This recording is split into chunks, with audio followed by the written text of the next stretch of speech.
बाप 13।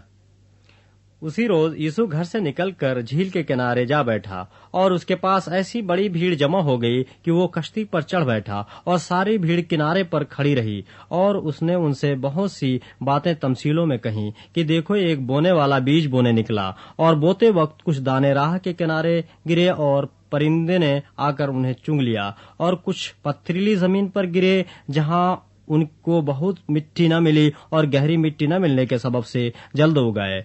और जब सूरज निकला तो जल गए और जड़ न होने के सबब से सूख गए। और कुछ झाड़ियों में गिरे और झाड़ियों ने बढ़कर उनको दबा लिया। और कुछ अच्छी जमीन पर गिरे और फल लाए, कुछ 100 गुना, कुछ 60 गुना, कुछ 30 गुना। जिसके कान हो वो सुन ले। शागिर्दों ने पास आकर उससे कहा, तू उनसे तमसीलों में क्यों बातें करता है?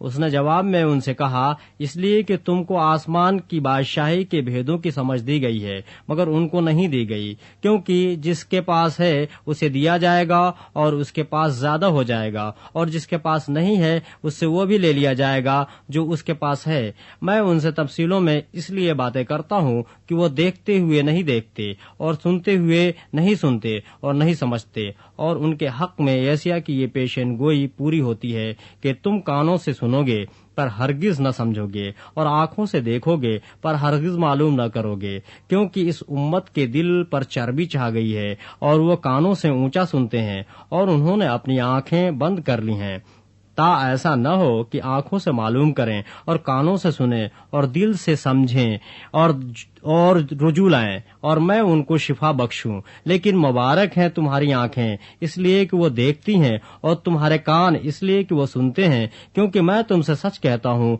कि बहुत से नबियों और रास्तबाजों को आरजू थी कि जो कुछ तुम देखते हो देखें मगर न देखा, और जो बातें तुम सुनते हो सुने मगर न सुनी। बस बोने वाले की तमसील सुनो। जब कोई बादशाही का कलाम सुनता है और समझता नहीं, तो जो उसके दिल में बोया गया था उसे वो शरीर आकर छीन ले जाता है। ये वो है जो राह के किनारे बोया गया था। और जो पथरीली जमीन में बोया गया, ये वो है जो कलाम को सुनता है और उसे फिलफूर खुशी से कबूल कर लेता है, लेकिन अपने अंदर जड़ नहीं रखता, बल्कि चंद रोज़े है। और जब कलाम के सबब से मुसीबत या जुल्म बर्पा होता है तो फिलफूर ठोकर खाता है। और जो झाड़ियों में बोया गया वो ये है जो कलाम को सुनता है और दुनिया की फिक्र और दौलत का फरेब उस कलाम को दबा देता है और वो बेफल रह जाता है। और जो अच्छी जमीन में बोया गया, ये वो है जो कलाम को सुनता और समझता है और फल भी लाता है। कोई 100 गुना फलता है, कोई 60 गुना, कोई 30 गुना।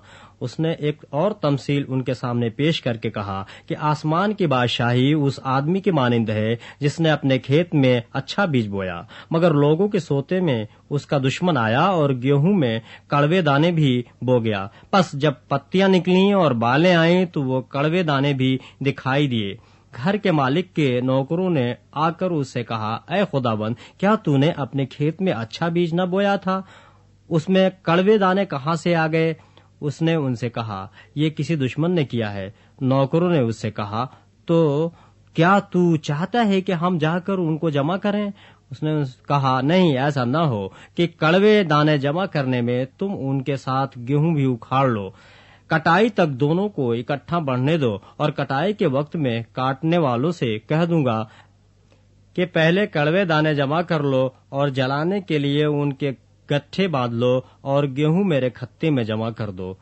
उसने एक और तमसील उनके सामने पेश करके कहा कि आसमान की बादशाही उस राई के दाने के मानिंद है जिसे किसी आदमी ने लेकर अपने खेत में बो दिया। वो सब बीजों से छोटा तो है, मगर जब बढ़ता है तो सब तरकारियों से बड़ा और ऐसा दरख्त हो जाता है कि हवा के परिंदे आकर उसकी डालियों पर बसेरा करते हैं। उसने एक और तमसील उनको सुनाई कि आसमान की बादशाही उस खमीर के मानिंद है जिसे किसी औरत ने लेकर 3 पैमाना आटे में मिला दिया और वो होते होते सब खमीर हो गया। ये सब बातें यीशु ने भीड़ से तमसीलों में कहीं, और बगैर तमसील के वो उनसे कुछ न कहता था, ताकि जो नबी के मार्फत कहा गया था वो पूरा हो कि मैं तमसीलों में अपना मुंह खोलूंगा, मैं उन बातों को जाहिर करूंगा जो बिना आलम से पोशीदा रही हैं। उस वक्त वो भीड़ को छोड़कर घर में गया और उसके शागिर्दों ने उसके पास आकर कहा कि खेत के कड़वे दानों की तमसील हमें समझा दे। اس نے جواب میں کہا کہ اچھے بیج کا بونے والا ابن آدم ہے اور کھیت دنیا ہے، اور اچھا بیج بادشاہی کے فرزند اور کڑوے دانے وہ شریر کے فرزند ہیں۔ جس دشمن نے ان کو بویا وہ ابلیس ہے، اور کٹائی دنیا کا آخر ہے، اور کاٹنے والے فرشتے ہیں۔ پس جیسے کڑوے دانے جمع کیے جاتے اور آگ میں جلائے جاتے ہیں، ویسے ہی دنیا کے آخر میں ہوگا۔ ابن آدم اپنے فرشتوں کو بھیجے گا اور وہ سب ٹھوکر کھلانے والی چیزوں اور بدکاروں کو اس کی بادشاہی میں سے جمع کریں گے اور ان کو آگ کی بھٹی میں ڈال دیں گے۔ وہاں رونا اور دانت پیسنا ہوگا۔ اس وقت راسباز اپنے باپ کی بادشاہی میں آفتاب کی مانند چمکیں گے۔ جس کے کان ہوں وہ سن لے۔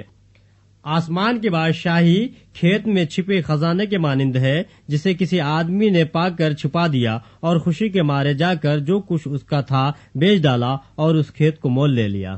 پھر آسمان کی بادشاہی اس سوداگر کی مانند ہے جو عمدہ موتیوں کی تلاش میں تھا۔ جب اسے ایک بیش قیمت موتی ملا تو اس نے جا کر جو کچھ اس کا تھا سب بیچ ڈالا اور اسے مول لے لیا۔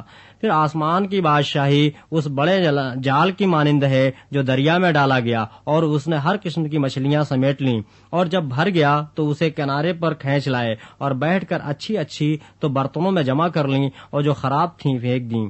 دنیا کے آخر میں ایسا ہی ہوگا۔ فرشتے نکلیں گے اور شریروں کو راست بازوں میں سے جدا کریں گے اور ان کو آگ کی بھٹی میں ڈال دیں گے۔ وہاں رونا اور دانت پیسنا ہوگا۔ کیا تم یہ سب باتیں سمجھ گئے؟ انہوں نے اس سے کہا، ہاں۔ اس نے ان سے کہا، اس لیے ہر فقیر جو آسمان کی بادشاہی کا شاگرد بنا ہے اس گھر کے مالک کے مانند ہے جو اپنے خزانہ میں سے نئی اور پرانی چیزیں نکالتا ہے۔